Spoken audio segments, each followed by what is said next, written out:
Science perfection চ্যানেলে সকলকে স্বাগত।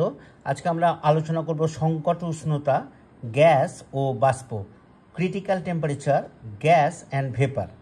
সংকট উষ্ণতা, ক্রিটিক্যাল টেম্পারেচার, যে নির্দিষ্ট উষ্ণতার উপরে রাখা একটি গ্যাসীয় পদার্থকে কেবলমাত্র চাপ প্রয়োগ করে তরলে পরিণত করা যায় না, সেই উষ্ণতাকে ওই গ্যাসীয় পদার্থের সংকট বা ক্রান্তিক উষ্ণতা বলে।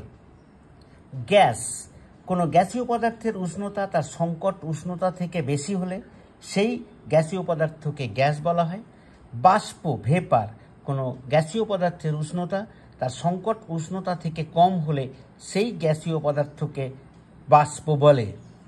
আজকে এই পর্যন্তই। আমার ক্লাসটা শোনার জন্য সকলকে ধন্যবাদ। ক্লাসটা ভালো লাগলে একটা লাইক দেবে, বন্ধুদের সঙ্গে শেয়ার করবে এবং চ্যানেলটিকে সাবস্ক্রাইব করবে। নমস্কার।